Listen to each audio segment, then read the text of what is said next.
So guys તો કેમ છો સ્વાગત છે તમારું આજના બ્લોગમાં। તો આજના બ્લોગમાં ગાઈસ આપણે જવાનું છે ફરવા।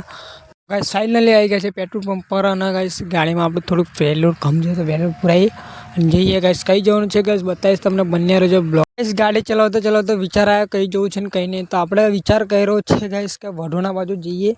કેમ કે ગાઈસ મેં સાંભળવામાં આવ્યું છે કે દેશ વિદેશના તો ગાઈસ વઢોણા જવાનો રસ્તો ઢાલનગરથી પણ શોર્ટકટ છે ગાઈસ। તો આ બાજુથી ગાઈસ તમને ઓલમોસ્ટ 5 થી 6 કિલોમીટરનો ફરક પડી જશે। આ રસ્તો શોર્ટકટ સારો છે, આમ બી જવાય છે ગાઈસ સીમાડા રોડ પર। તો ફાઇનલી મિત્રો આપણે આવી ગયા છે વઢોણા તળાવની બહુ નજીક, તો તમે જોઈ શકો છો ગાઈસ। હવે વઢોણા તળાવ ગાઈસ એક પાર્ક બી છે અને તળાવ બી છે। ફાઇનલી મિત્રો આવી ગયા છે પાર્કમાં ગાઈસ। હવે કોઈ એટલી બધી પબ્લિક તો છે નહીં ગાઈસ, કેમ કે ગાઈસ સાડા દિવસે કોઈ પબ્લિક હોય ને, હવે શનિવારે અને રવિવારે ગાઈસ પબ્લિક થાય અને આપણે તો આવું છે મિત્રો અંદર પાર્ક તમે જોઈ શકો છો। અને કંઈ 2-3 જણા છોકરા છે ગાઈસ અંદર, બીજો જો કોઈ પબ્લિક દેખાતી છે નહીં ગાઈસ। આડા દાડા કોઈ પબ્લિક થાય નહીં, શનિ રવિવારે તમને મજા આવે ગાઈસ પાર્કમાં ફરવાની। આમ તો મિત્રો ફોટો શૂટ કરવાની ને એવી જગ્યા સારી છે, ફરવા લાયક બી જગ્યા છે, કંઈ પિકનિક તમારે અથવા મનાવી તો બી ચાલે એવું લોકેશન છે। અને તમે જોઈ શકો છો ગાઈસ કઈ ફૂલ છે ગાઈસ, મને કમેન્ટમાં કહેજો તમે ફૂલ આ પીળું ફૂલ કયું છે મિત્રો। પાર્ક ફરી લીધું છે, હવે જઈ રહ્યા છે આપણે તળાવની બાજુ। હવે તળાવ ઉપર જઈને તમને બતાવીએ ગાઈસ તે ફરવા લાયક શું છે ને શું નહીં, તો બધું જ બતાવીએ છે કે ગાઈસ તમને ફોટો પાડીને પણ નહીં બતાવી શકાય અને નામથી પણ બતાવી નહીં શકાય। તે તમારે ગાઈસ અહીં વિઝિટ કરવું પડશે, કેમ કે ગાઈસ એટલા બધા પક્ષીઓ છે, એટલા બધા ફોટા છે કે ગાઈસ આપણે બીએ કરવા જઈશું તો બ્લોગ બહુ લાંબો થઈ જશે। એના લીધે ગાઈસ અહીં વિઝિટ કરો ગાઈસ, લોકેશન એક નંબર છે। તમે પિકનિક બનાવવા પણ આવી શકો છો અથવા ફરવા માટે પણ આવી શકો છો, માઇન્ડ ફ્રેશ કરવા માટે પણ તમે અહીં આવી શકો છો ગાઈસ। એક નંબર લોકેશન છે, વિઝિટ કરજો ગાઈસ, ફરવાનો એક નંબર છે ગાઈસ। તો તમને જોઈ શકો છો, આ બતાવીશ તમને તળાવ ને એવું બધું એ તમને ગાઈસ વડોદરા રહેતા હશો તો ગાઈસ વડોદરા તમને ઓલમોસ્ટ પડશે 50 કિલોમીટર જેવું તમને 100 પડશે। અને ડભોઈમાં તો ગાઈસ ડભોઈથી બહુ દૂર છે નહીં ગાઈસ, 10-15 કિલોમીટર એમથી 10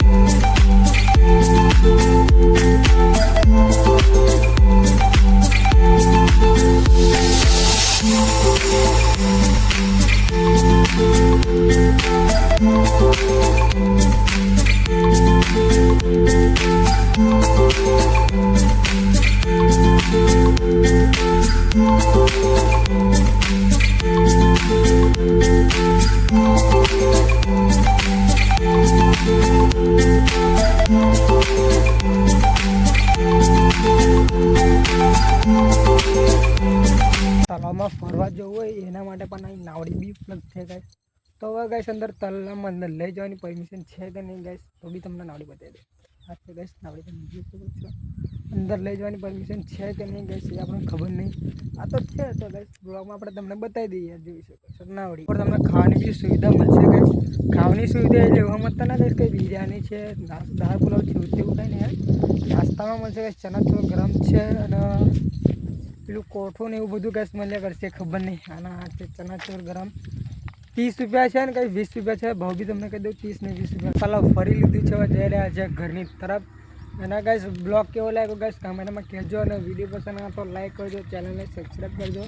અને ગાઈસ કમેન્ટમાં કહેજો કે બ્લોગ સારો લાગ્યો ગાઈસ, તો અમે બીજા આનાથી પણ સારા વિડીયો બનાવશું ગાઈસ। ખાલી સપોર્ટ કરજો, પ્યાર કરજો, સપોર્ટ કરજો અને કમેન્ટ કરજો ગાઈસ કે બ્લોગ સારો લાગ્યો છે તમને, તો વિડીયો આપણે આનાથી પણ સારો બનાવશું અને બધું યુનિક વસ્તુ તમને બતાવવાની કોશિશ કરીશું, મારી બનતી કોશિશ કરીશ ગાઈસ। અને જે પેલો ઝૂમિંગવાળો વિડીયો મેં બનાવેલો છે ગાઈસ પક્ષીઓનો, એ આપણે પાસે એન્ડ્રોઈડ ફોન છે ગાઈસ, સેમસંગ ગેલેક્સી તો છે નહીં, એટલે ગાઈસ ઓછુંથી ઓછું રિઝલ્ટ આવ્યું છે। તો ગાઈસ